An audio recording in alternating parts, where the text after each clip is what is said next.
Hi everyone, thank you so much for tuning in today. We have Jamie Brindle, freelancing expert. We're going to get all into business and the freelancing world. Thanks everyone, stay tuned.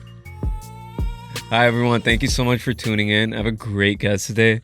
How are you, Jamie? I'm good, man. How you doing? Good, thanks for talking with me. Last we saw each other was March, and that was at your first event. Yeah. That was March, huh? Yeah, that was March. Jeez. Because I was checking my Instagram feed. Yeah. As to when I remember I did an Instagram interview. Yeah, that was around the end of March. Yeah. That's wild, man. What is time? Time is but it's moving. By. Yeah, we're excited. We're gonna do another one here soon. So awesome. Looking forward to it. It's fun to get a bunch of freelancers in a room. Yeah. Just watch what happens. Everything freelancing. So for the audience, can you tell me a little bit about who you are, what you do? Yeah, for sure. Hi, everybody. I'm Jamie. I have been freelancing since I was 17 years old, predominantly in video production.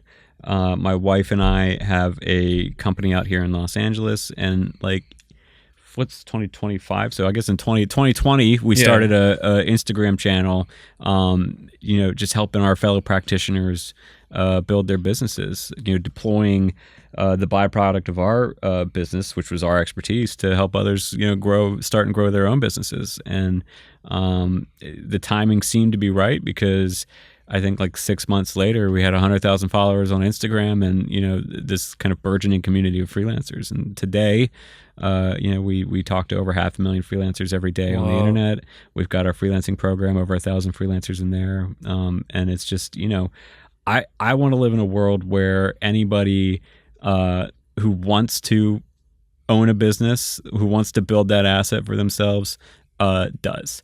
Right. And I think that it's just a lot of the social media efforts and the freelancing program. It's about that. It's spreading the message that never has this reality been more accessible. And in fact, it's probably, as we're seeing more and more so, the least risky option to go out and build something for yourself than to go rely on somebody else to employ you, and to rely on their goodwill to keep you around, So that's what we do in a nutshell. No, that's awesome. I really love that. And I just want to get into a little bit, how would you define freelancing? I think that's someone who works for themselves in a service-based business. Would you say that's accurate? That's fair, yeah. I think the terms are evolving because freelancing, 15 years ago meant somebody who comes into an agency or comes into an office, sits at a desk and kind of does what they tell them for 2 weeks, And then that evolved into more what you may be more familiar with now, where it's a service-based entrepreneur, essentially.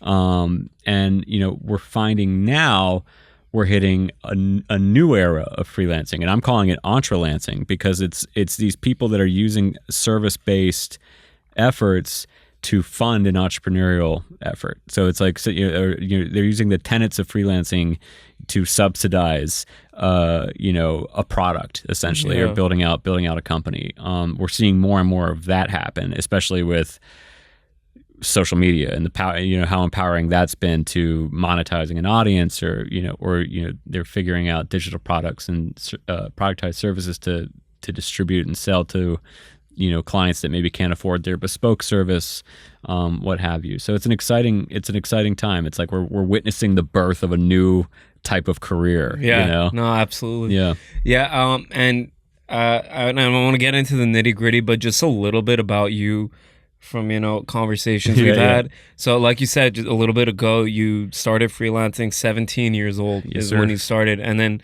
I think after college, you only worked for a corporate job for 3 months. Yeah. And that was your... Yep. Did you just feel it wasn't for you? Or what made you...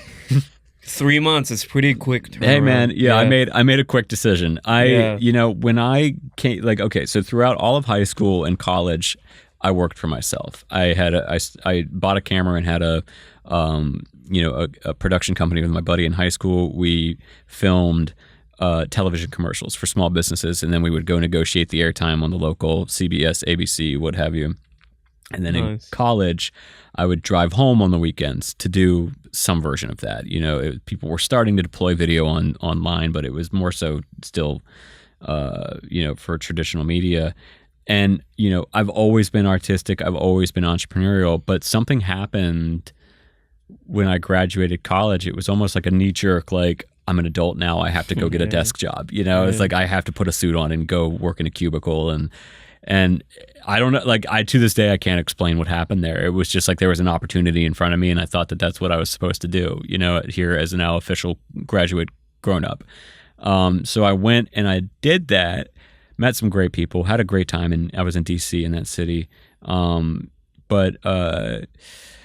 Yeah, it was like quick. It was quick. I think it was like a month and a half in where I was like, what am I doing here? You know? And I remember having a conversation with, the CEO of the company had figured out, word had gotten out that I was a video producer, and it's not the job I was doing there. I was in in sales, basically. It's an oversimplification of what we were doing. But word had gotten out that I did production, and so the CEO, conscripted me basically, or took me to make a production for her and for this big conference they were doing. And I went. I said, well, I have to edit at my apartment because back then a terabyte was this big hard drive, and I'm on carting this to work every day. So they gave me permission to go work from my apartment for the week. Permission, that word, I hate that word, right? And I didn't realize it at the time. They gave me permission to go work from my apartment. And then I just never came back in. I stopped coming in. And there was one day where I did stop by, and my boss calls me into his office and says, Hey, Brindle, you got to come in, man. That week is over. Like, it's time for you to start coming back in. And I was like, well, hang on a second, because I'm doing 2 weeks worth of work every week. I'm getting more done during the day than anybody else in our department. Yeah. And that's because I'm not in. And he's like, yeah, but you got to come in. And I said, okay, wait a minute. This is serious. I really had this conversation. I was like, wait a minute. I was like, so wait, is it more important that I come in, or is it more important that I do a better job?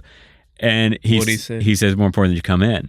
Wow. And I went, okay, this isn't what I'm going to do with my career, And it was a month later when his boss took me out to dinner to offer me a promotion. And literally he said, I want you to do this. We're going to bring this in. And I was 22 and I was getting this big responsibility.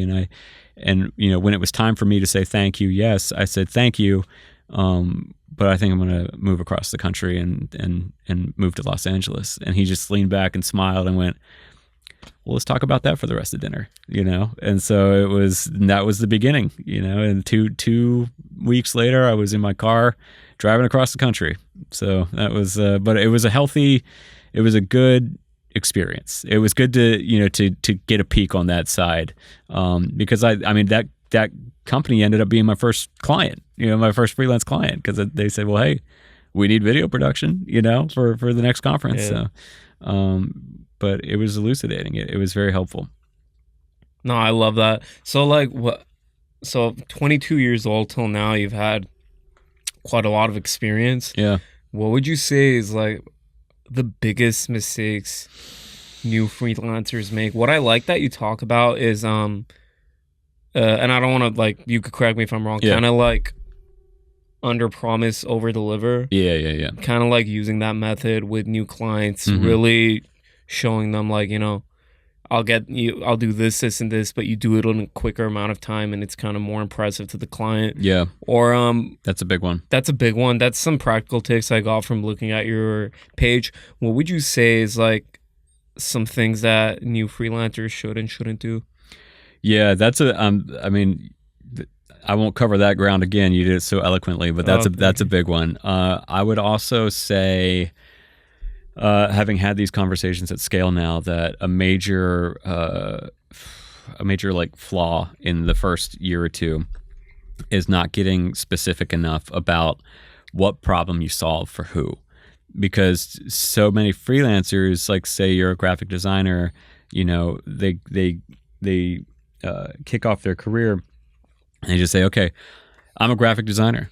Do you need graphic design? Who needs graphic design? Hire me. I'm a graphic designer, and it's and then they freak because they're not getting any leads and they don't, and nobody, and the problem isn't that they don't know how to get leads or nobody wants to work with them or that they're new even. The problem is that nobody knows what to do with them. Like nobody knows why to hire them, and they as a freelancer don't know where to go to acquire leads because they don't know who's supposed to be hiring them either. Now if that graphic designer said, I optimize menu designs for independent restaurant owners that are trying to increase their average ticket value for tables. That's so much better. That person knows exactly where to go to find leads, right? Like Facebook groups for restaurant owners. Use LinkedIn Sales Navigator and filter by restaurant owners. Go to associations that only serve restaurant owners, right? Like put your offer in front of the people that have that problem. Lead generation gets as simple as finding those specific people with that specific problem, and sales gets as simple as just sliding the solution to their problem in front of them, and you hold all the power in any negotiation. Like it's a beautiful thing. But I think that's probably the big, like if a new freelancer wanted to do something that would like really move the needle in their business, it's that. It's like however specific you think you are, get more specific, get more, how much more specificity can you nail into your offer? That would be a big one.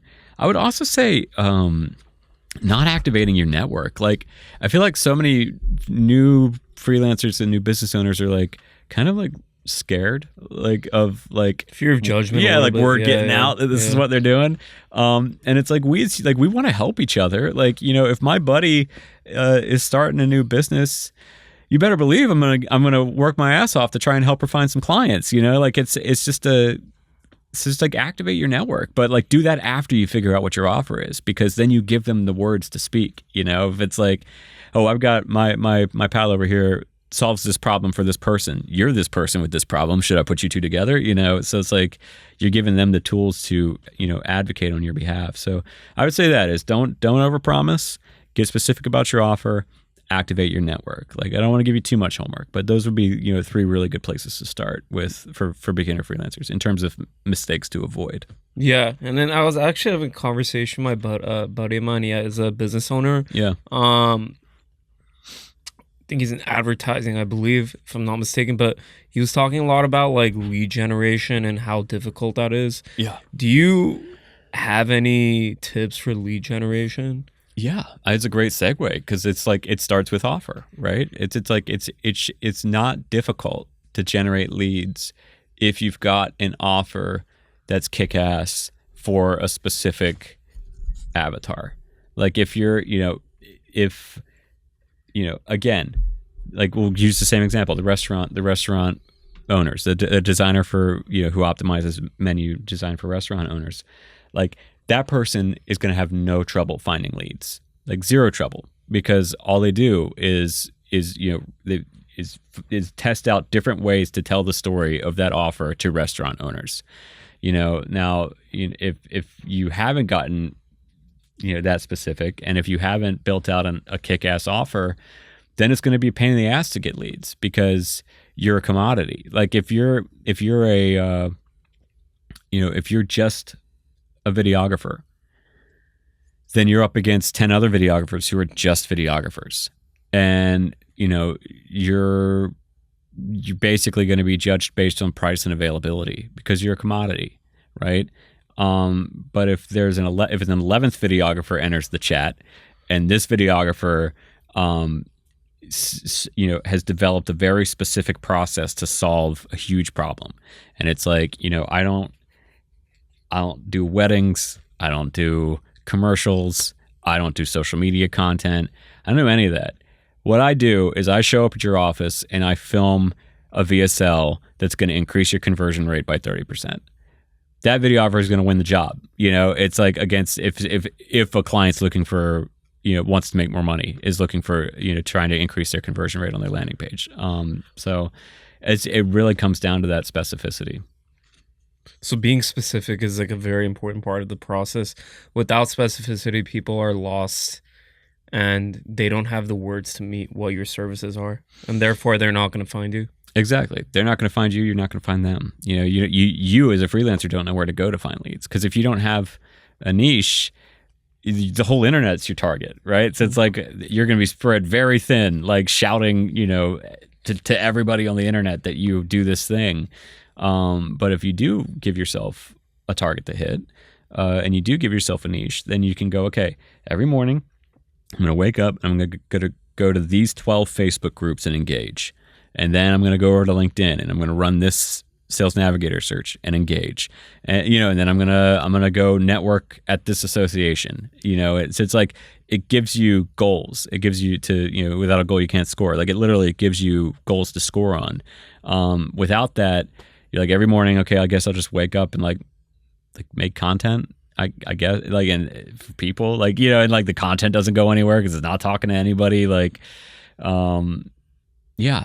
So it is. It's literally probably the most important thing that you could do for the success of your business is to locate and maintain that specificity. Do you think people overestimate the making content part? And what I mean by that, I don't know if you follow Alex Hormozi. Oh yeah, for sure. Yeah. Very smart guy, very good businessman. He was talking about there was a woman that I don't know if he worked with her, he knew her, but she had just a couple thousand followers and she was making $1 million a year just because she was very specific about what she did. So she was really in the niches, but do you think that people focus too much on what the content looks like?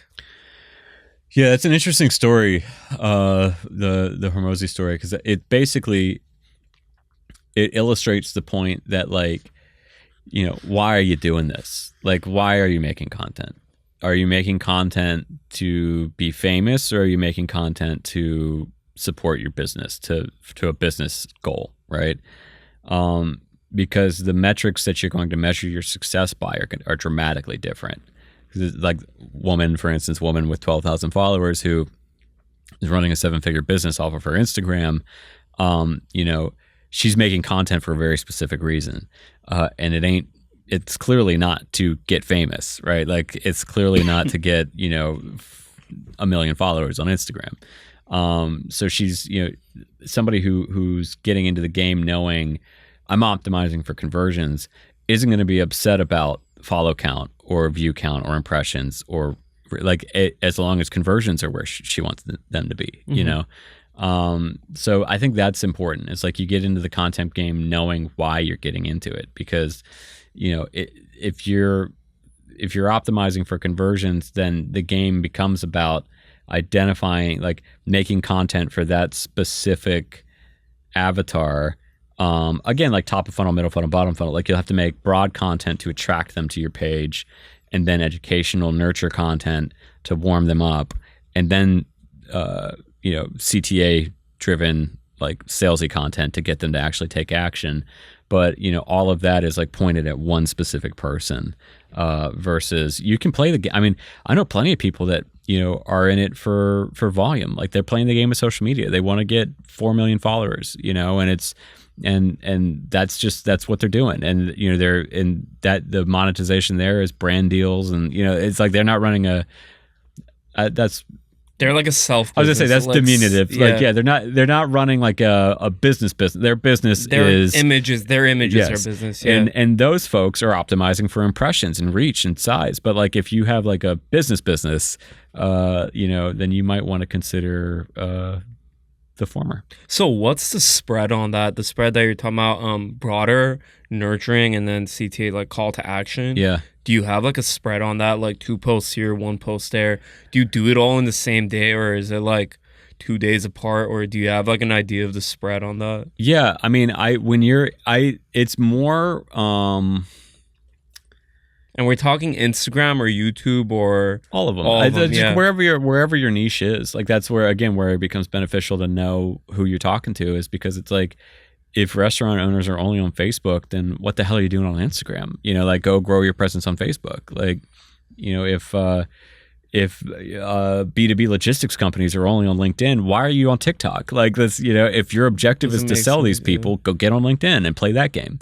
But in terms of the type of content, it's less rigid, it's less regimented like that, and it's more based on the goals of your business that month or that quarter. So if you're just getting started on social, like you have no business really selling yet. Like it's, or even nurturing for that matter. Like if you have 0 followers on Instagram, like 100% of your content should be getting them in content. It should be really social media friendly hooks, and you kind of entertaining content that it's a little personality driven, kind of gives people a reason to follow you. Go all in on that. Because you don't have anybody to nurture or sell to. So right, like it would build the audience first. It would be silly to be posting 2 nurture videos a week and 1 sales video a week to nobody. So worry about getting the audience first, and then once you're satisfied with the audience that you're kind of amassing, or the attention that you're amassing, then go in on nurturing and selling. I mean, I could see the caveat that somebody would bring into this conversation is that, like, nowadays the TikTokification of social media means that any piece of content has the opportunity to go viral, and like the size of your, like the fact that you have an audience matters less and less. And that looks right on paper. But I can tell you, like, from primary experience, and the experience of, the people that are in my network that have much larger audiences than there's still something special to building a community on the internet. And like, there's a social proof there, but I also think it helps you with your reach and engagement as well. Just because it's like, any social algorithm is going to send your content out to your people first, to see if they bite, to see if they're interested in it. And, if you've done a good job of getting your people excited about what you're talking about, then that will signal to the algorithm to push that out broader, Yeah. So one thing that impresses me about what you do is that you do talk a lot about really niching down your content, but you have a pretty broad audience. I mean, over 200K plus. And last time we talked, we had, maybe it's even more now, with your newsletter, you had over 30,000 listeners. So you really have a big audience, and you talk about niches. What do you think it is that you're doing that's so correct, that you're doing the best of both worlds? Yeah, I mean, so we, I would say we're in the middle there, because it's like, there are people that are broad. I'm going to talk to anybody with a business, think like your Gary V's, your Tony Robbins, like these guys are, I'm going to talk Alex Ramosi probably, anybody with a business, this is for you. For us, it's, anybody with a freelance business. So there is like an element of specificity there. And there was a conversation where it was, well, because we're video people, we're like, well, should we only talk to video people? And like, and Courtney and I, we had this like, it was like a week long, conversation about this, where it ended up being, like, this stuff applies to everybody. Like, shouldn't we, like, because our North Star has always been, let's help the most people build a business, and so it's like, if this stuff applies to everyone, we might as well talk to everyone about it. Like, I don't want to give anybody the out and be like, oh, well, this only works for video people. Like, this guy's talking to video people, so I'm not going to try this in my graphic design business. It's like, when I know damn well it's going to work in your graphic design business too. So we landed on Freelancer, and we said, okay, that's specific enough for our goal, which is to help people. And I think that, there's like a zeitgeist element to it too, where it's like, culturally, when we started our content, it was 2020. Everybody knows what happened that year, and a lot of people were losing their jobs, and a lot of people were very online too. Yeah, a lot of people were spending a lot of time online. And so we just tapped into that. Like I said, there was like a 5-week period where we went from 10,000 to 100,000. Wow. Yeah, and it's just, people were interested in that lifestyle and what we were talking about. So yeah, and to be honest, like, just to talk a little bit about, because I'd like your take on this too. For example, like, I'm in the podcasting space, but sometimes I think about, like, how do I grow my audience? Is it growing at the rate that I want it to? No, but like, how much is a lot when there's a little bit more? Like, that saying comes. How do you? I guess what I'm saying is, when you have people that you work with and maybe their audience isn't growing as fast. Yeah. Is there any like tips you give them? Yeah, I if mean, they're freelancers that like have a page as well. Yeah, it's essentially, I mean, which order do I want to go here? I would say first and foremost that it's a game of data collection. You want to let the data be your guide. And the more raffle tickets you can put into the hat, like the more at-bats you can give yourself, the quicker you'll accumulate the data that's going to tell you what you need to do to succeed. So, you know, when I started, I didn't even know what link in bio meant on Instagram. Like, I didn't even know that you couldn't like hyperlink in a caption on Instagram. Like, I was an Instagram baby. And I started posting. I did one post a day and all sorts of different content, you know, content formats, and nothing was working. And then one day, Courtney suggested I do something where I'm having a conversation with a client, where I play the role of the freelancer and the client, right? And wouldn't it be fun if you could find a way to loop that conversation so that, you know, the end of the video leads into the beginning of the video? And I said, yeah, I'll make like five or six of those, you know, during my next kind of batch production day. And so I made some more 2-camera videos, and then I made a couple of Courtney's idea, and we posted all those, and those videos did 3 times as many views as all the other videos. One. Yeah, yeah, the conversation reels. Yeah. And I went, wait, okay, cool. Throw everything else away. This is all we're doing now. We're just going to do this conversation reel. Now let's pick 10 topics, right? And go film those. Do it again. All right, out of those 10 topics, 2 did really well. Okay, throw everything away. Those 2 topics, what are 8 different versions of each of these things, right? Like, what are different little caveats that I can explore? Post those. They all did really well, right? And so I start, you know, logging the impression counts and the engagement rates on all of these videos until I've got 100 videos. And out of those 100 videos, I take the top 25 and I make 5 versions of each, right? So now I've got my next 125 videos, and they're all guaranteed to be bangers because the data says that. Because it's a game. There's no guesswork involved. It's a game of data collection. Like it's purely math. Like, there's no luck involved. There's no like there's no artistry. I mean, like, there's like an art and a science, but like literally it's, you know, you just run a bunch of tests and just look at the data. And even if it's, you know, if you've posted 50 times and you're only getting hundreds of views, if you posted 50 times and 2 videos did 800 views and every other video did 200 views, take those 2 and try to figure out what happened there, you know, and see, okay, what can I do to improve on those 2? Yeah. Let's see if I can't get it to 1600 now, you know, and I'll do 10 versions of each and see if any of those pop out, you know. So just keep refining until, you know, the content does what you want it to do. But really, you let the data be your guide. And, you know, if you've got time on your hands, post 5 times a day. Fuck it. Like, you know, like, there is no, hey, Instagram is going to, if you're posting 5 times a day and you're helping it keep people on the platform to serve them more ads, it's going to love you, you know? So by all means. But yeah, it's about acquiring that data as quickly as possible. You've built what I really like about not just your Instagram, your YouTube audience too, I think is very impressive. Yeah. 22 over 20K subscribers, that's a lot. It's like, the way I look at it is, take a stadium, put 20,000 people. That's like a huge concert right there. How did you garner your YouTube audience? It's a great question. We just started on YouTube. We started on YouTube this year. There you go.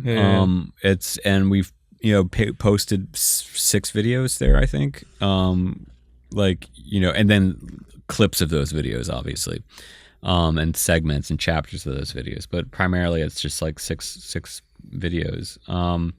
And gosh, how, you know, growing there, I think YouTube, it's really fun because it's a long game. It's a much like the shelf life of a YouTube video is almost indefinite. Like, it's just like, it's there. Like, and it's evergreen. It will continue. Yeah. And it's search friendly. Like, I think that's on all the other social media. The half-life of a TikTok post is like 80 minutes or something. Like, it's just like, because it's all recommendation based, so it's very rare that somebody's going to be served a video that you posted 6 months ago on a TikTok feed. But YouTube, something different's going on over there, and it's search based. So if you're playing the SEO game, you win. But also the recommendations aren't so like ADD, I guess. So it's been fun. I mean, I've really like the North Star on the YouTube effort has been, it's like make good shit. Like literally, like it's just been like make this as solid as I can make it. Like, and where on all other social, it's more raffle tickets in a hat, throw shit against the wall, see what sticks. Not that try this. Like YouTube, it's like I'm gonna spend 2 weeks on this script and then I'm gonna go film it. And so it's like it's a lot more. It's built for each piece of content is built for longevity, and it's just like I'm gonna throw as much value as I possibly can in one video. Like I want them to be taking notes. Every minute I want them to be writing something down. Yeah, and it seems to be working. Yeah, and you've also grown your newsletter. Like you grow that very big too. And I know you launched something like a new version of that recently. Yeah. So for people that are like trying to grow their newsletter, what do you recommend they do to grow that? It's a trade. You trade them something for their email address, right? So I think too many people leave it at and subscribe to my newsletter, or they put that, that's their CTA. If you want more insights like this, subscribe to my newsletter, or if you want to see more of this, subscribe to my newsletter. And that's never, those days are over. Like that's not going to get people to take action. You have to give them something valuable enough to merit them taking the 30 seconds out of their day required to give you their email address. And so that's, creating really valuable lead magnets is going to be what builds that newsletter for you. And honestly, I mean, the newsletter is probably one of the most valuable assets that you can build as a business owner, just because it's a very personal form of communication, and it's guaranteed. I mean, obviously there are deliverability considerations with newsletters, but more so than Instagram or social media, it's guaranteed to reach the person that you want it to reach. Like I could post something on Instagram to 230,000 people, and 16,000 people will see it. Because it didn't play the game of social well enough. But if I'm sending an email out to 35,000 people, 40,000 people, 40,000 people are going to see that email, or at least that subject line. Yeah. Plus or minus, obviously, a percentage, just where it ends up in spam or whatever. Yeah. But yeah, so it's a huge asset, and the way you grow it is with lead magnets, that are super valuable. I'd like to measure our lead magnets against, like, is somebody else charging for this? Like, is this something like, can I put somebody out of business with this free thing? Not that I want to put anybody out of business, but it is like, are other people, is this a paid guide that somebody else has? Great, I'm going to do it for free, and I'm going to do it better than that anyways. Sure. And for the low cost of somebody's email address. Yeah, I love that. So I transition just a little bit I want to talk a little bit about so I'm wondering, you've been doing business for quite a long time. Have you ever felt fear? Fear of taking action, or fear of what's going to happen? I mean, that's an interesting question, because I think that I have been blessed. It's just my demeanor, or just kind of how I approach things, to where I'm pretty optimistic at all times that it's going to work out. Yeah. Obviously there have been stakes that I really want to see happen. There have been times where I really want to see this thing work out, but for the most part, I'm very confident. I would say 100% of the time, I'm very confident that I'll figure it out. I just think that, but like, I don't think that's unique to me either. Like, I think that's a human, like if you proceed as if success is inevitable, right? It's pretty sweet what you can get done. Like, if you just get rid of the fear shit and just like do the thing, you know, like act like it's already done. Behave like the person that already has that. Okay, like, so what would a person that is my goal, what would they do in this situation? Cool, do that. Like, but yeah, it's pretty awesome what happens when you proceed like that. And I think that especially if you're an entrepreneur or a freelancer, like everything that happens is good. Like literally, like if you're if your client calls you and says, we don't have the budget for you anymore. Like, that's great news. What they're doing is they're telling you, we need you to come up with a new solution for us, right? We can't afford this offer, but if you came to us with something cheaper, that's like more perfect for our situation, we'd go for it. And then you'd have 2 offers now. And you could take this cheaper thing and go sell that to a bunch of people that can't afford your big offer, and you've just doubled your business. So it's like, like you think like that, like everything that like could like give, a freelancer pause maybe, or like, something that they might be afraid of, is a good thing for your business, as long as that's how you're perceiving the world, and I think that's a lot of people. And I have this, very blessed to have this. I have had the gift of talking to thousands of freelancers at this point, possibly tens of thousands of freelancers, one-on-one in DMs. People will come to me with all sorts of questions, problems, fears, concerns, and within like 3 sentences, I can get them to being excited about this thing that just happened to them. Wow. Because of that, it's like just that secret sauce of like, all right, where is the opportunity here? Like anything that happened, like, and like there are people that come at me hard, like they come yelling at me about this, and it's like, F you, and like you have no business, like blah blah blah. These are the things that happened to me, and this is what I'm on the hook for, and my kids, can't eat, and all that. Like, and within 3 exchanges, we're strategizing, and they're excited for what's about to happen for their business. And that has nothing to do with me. It's just that they don't understand what they're sitting on. Like, they don't understand the opportunities that they actually have, because they've got these fear blinders on.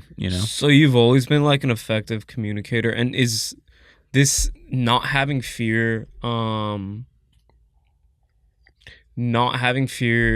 and just seeing things with a positive mindset, do you think you were kind of always like that since your high school days of starting a business with your buddy, or did you kind of grow into that? Yeah, I mean, I want to be careful, because it's like not having fear is everybody has fear. So I should caveat that it's like human emotions are human emotions. Like, they're evolutionary. They exist because, we didn't want to get eaten by dinosaurs. Right, and so like those things are real, but it's you as a human soul get to decide if you're going to act on it or not. So it's like you get to, your mind wants to please you, and emotions want to serve you. And if you act on the bad emotions, you're signaling to your mind and emotions that you want more of that, and I just think that I have chosen not to act on those. And it's, I'm signaling, they go, oh, okay, cool. So we're not interested in fear. Got it. So we'll start presenting these other emotions. Like, so it's more of a, it's just, it's your thoughts follow your behavior, not the other way around. I think a lot of people think that behavior follows thoughts. I think, therefore I am. But really it's, I am, therefore I think. I'm going to behave the way that I want to, and my thoughts and my emotions will catch up, So it's just when fear is presented as an option, I say, no thanks. We're doing this. Thanks, but no thanks. So that's an important distinction I think to make. Is that it's real, it exists, but it doesn't mean you have to do anything about it. But yeah, your question was about effective communication, right? I think you are. Yeah, I think you have that. Yeah. Yeah. And I think that's, that's definitely one that's been honed over the years. I was not always an effective communicator. I mean, I was a child actor, so I had the gift of gab for sure. But in the business definition of it, I wasn't always an effective communicator. And that just comes down to, at bats. It's like people will be like, how did you know how to say in that exact moment, or somebody is on a call with me and a team of people over at some huge Fortune 100 company, and our debrief, they're like, fuck man, how'd you come up with that? And it's like, because I had this conversation 800 times. Like, it's like you can at a certain point, what they're going to say, and what you're supposed to say, and so that it's just experience. It just comes in handy. But it's one that it's a trait that most freelancers need to nurture and develop and perfect, because it's always the case that the best communicator gets the job. It's never the case that the best freelancer gets the job, and that's a very good thing. That's great news for me, because I'm sure I have not been the best freelancer for many a gig that I've been up for. Yeah, for sure. I want to transition into one more thing, and then we'll close out. Yeah. Is how do you what was my question? Can't believe I forgot. No, I'll come to. Yeah, okay. So how do you deal with contentious clients or clients? The time we spoke last was very that was very, I really liked what you said. Is like, let's say a client is asking, hey, like you're in the middle of a project, a freelancing project, and he says, I want this and this added. And then you're like, okay, we're going to discuss a new price, and we're going to negotiate a new price and add on, and then go like that. Like you're talking about kind of tactics to handle clients. How do you handle contentious clients? Yeah, that's a great question. And it's like, it's so universal, it's to the experience of freelancing. I think step one is to assume that they have the best intentions. I think that a lot of freelancers enter into client relationships thinking it's us versus them and not us with them. And so they think that when a client asks for extra work, they're trying to dick them over and get as much out of them as they can without paying them. When what's really happening is that client knows nothing about video production or website development or content management. That's why they hired you. And they don't realize that the thing that they just asked for is more work. And so you just have to educate them that that's outside of the scope, right? Like most clients would be horrified if they realized that they're making you do work that they weren't paying you for. And like I give this preamble to everybody that we hire. It's like if any request comes out of my mouth that is out of scope, like speak up and say it. It's just that you're just not educated. They just don't know. They don't know what your world. This is your world, not theirs. So it's like step one is assume that they have the best intentions, and they just don't realize that they've just asked for something out of scope, or they just don't realize that or they have the best intentions, and they ask, can we do this for cheaper? And it's not because they're, capitalist pigs that want, everything as cheap as they can. It's like they generally don't have the budget for it. So it's like, and they want to understand if there's a cheaper version of this idea. They're not saying do the same thing for cheaper. They're saying, is there a cheaper version of this idea? They're just saying it the wrong way, So I think that's step one, is to frame everything like this person's not antagonizing me. There's just probably some education that needs to happen here, and I'm going to be the one that does it. And then step two is, if they are being antagonistic, like if they are toxic clients, if you assess that, having gone through step one, realize that the world is abundant, and there are millions of people that would hire you, and you can go find one of them. That's the beauty of this freelancing thing, is you get to pick who you work with, right? You're not in a 9 to 5. You don't have to show up in the building. You can just say, no, we're going to go our separate ways this month, and I've been fortunate where that's only had to happen 1 or 2 times in my career, but wow. Okay. But it's, but again, it's, you call it like you see it. So yeah, I'd say that is try to see the goodness, try to see the best intentions in the person. Don't color your assessment of the situation with this like us versus them mentality, but also get the fuck out of there. If it's toxic, life's too short, I think ultimately, holding on to your value, is important. And, whenever you find yourself in a negotiation, negotiate the scope of the project, not your fee. So, if somebody's saying I need this for cheaper, say, okay, there's a cheaper version of this idea. It's not what we're talking about right now. Damn sure isn't, but we can, if that's really what you have to deploy here, let's talk about the version of this idea that makes sense for that number. And if that number is way too low, advocate for their success. Say, look, I get it. Like that money would legitimately be better spent on anything else. Like, you're not ready for this yet, and here's why, right? But if you had this much money, then yeah, I would talk you into this. I've had that conversation a few times where, it was a moment where they just couldn't afford us. They couldn't afford the right version of the solution. And I said, I would take that money and put it somewhere else, because no matter who you go with, you're not going to get what you want out of the spend. So, until you have X, maybe think of some other levers you can pull with that money. But yeah, I would say that it's best intentions, get the hell out if they're toxic, and always advocate for their success and for your value. Fantastic stuff. And I want to go out, look in the camera. Where can people find you? They want to contact you, any of that? Let's go ahead and let them know. People, you can find me literally on any of the social media, the social network of your choice. Instagram, LinkedIn, TikTok, YouTube. I'm usually the Jamie Brindle on any of those, and just reach out. I'm pretty active in the DMs over on Instagram or LinkedIn, so feel free to reach out either of those places. If you can't tell, I like to nerd out about this stuff, so we can have a conversation about your business. Perfect. Yeah, we're going to go ahead and link that in the description. Thank you very much, everyone, for watching. I appreciate it. Thanks for coming on, man. Thanks for having me, dude. Yeah, perfect. All right. Thanks, everyone.